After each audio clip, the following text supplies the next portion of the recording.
Hello, everyone, and welcome back to the Magic Meatball Marauder.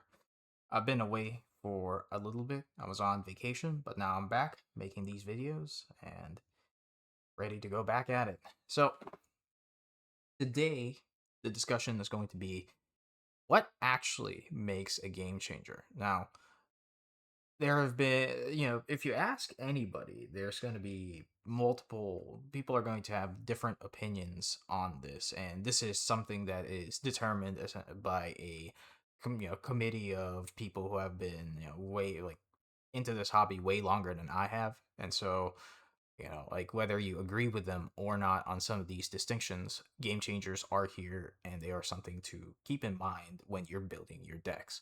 Now, since the inception of the bracket system, there have been cards that have been added recently because there were certain cards that were unbanned as of the recording of this video. So, what are game changers? Are they, the most powerful and most expensive cards in the format? Are they, just staples you need for higher brackets? Well, yes and no. There are other criteria out there that, you know, help you decide whether or not something's going to be a game changer. Now, this is something that I've put together these criteria as I've like looked through all the game changers, and all of them are going to have one or multiple of these criteria, and that's good. What's going to put them here. Now, these criteria might also be able to help determine future game changers. So that's something I'd like to discuss in the future, and hopefully you guys will watch. So the first criteria that determines a game changer is something I call, well, not casual friendly. Now, these are cards like Turgid God of Fright that are not really found in higher brackets, but they are very, very powerful and, something that a casual player can't really enjoy playing against. And it's too, like, the card might be too game warping for, like, low power tables. So that's something to keep in mind if you're thinking about, oh, should I add a game changer into my bracket 2 deck? It's not going to really change anything. It technically does. Like, a lot of these cards can have like some very powerful effects. So the next criteria is what I call hyper efficiency. There are a couple of cards that fall under here, like the low cost tutors or even some of the fast mana, like Chrome Mox and whatnot. Hyper efficiency says that these cards are very, very easy to deploy. You can just play them with very minimal cost to yourself. I would even put something like the free counter spell that everyone loves, Force of Will, into the hyper efficiency bracket because you don't have to have mana like up to help you out with that. So hyper efficiency is something that a lot of these game changers typically have. They'll have like much lower mana cost. Some of them are even stapled onto lands. The third criteria that I've come to find is what I call extreme one sidedness. These are cards like Rhystic Study, Smothering Tithe that pretty much just negatively affect the table and you know give you quite a bit of advantage.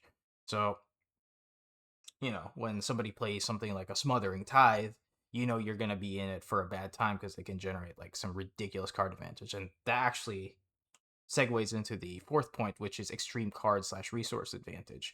There are going to be cards in here that add many, many different cards in your hand. Like, for example, there's going to be Intuition and Gifts Ungiven that essentially just give you 2 mana, like a 4 mana, get whatever you want in the deck. We all know that, you know, tutors are the strongest form of card advantage in the game, and this is something I'd probably discuss in later on.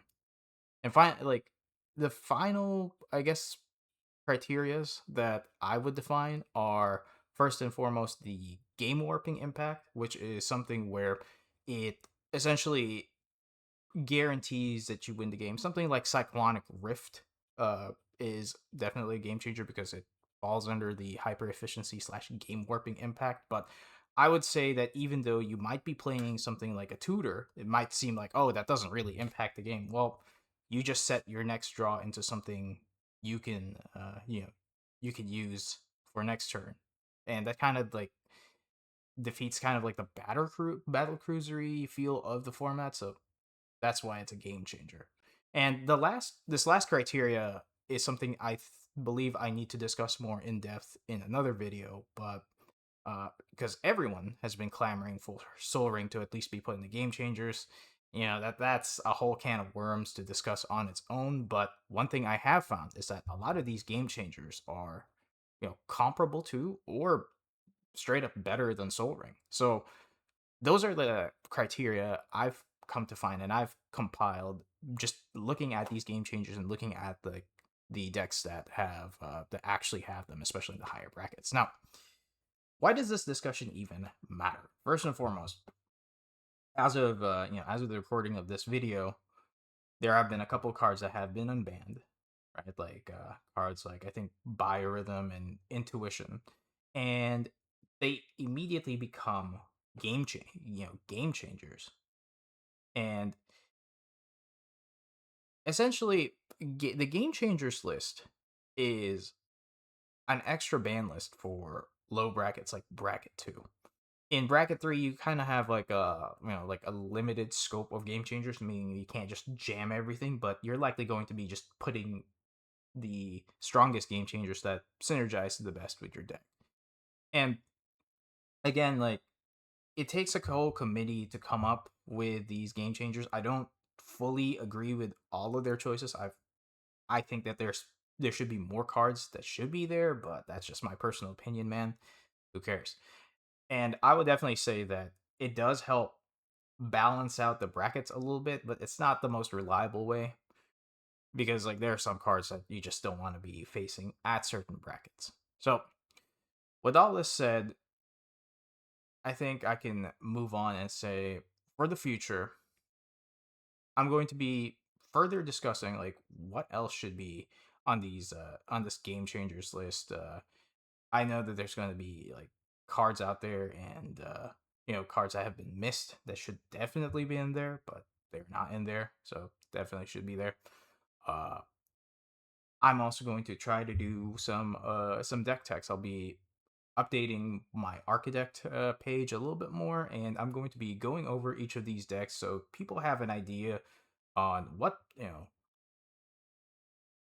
I mean by like power divisions in brackets and also like your decks win archetypes, just to explain those further, because game changers are definitely something to keep in mind with those decks. So that's it for now. I know I kind of rambled on about throughout this video, but thank you so much to whoever tuned in. I hope this information has been fairly helpful to you. Again, I'm going to try to do a deep, a much deeper dive into the nature of game changers and whatnot, and also other videos. So thanks again for tuning in, and until then, I'm a peace out.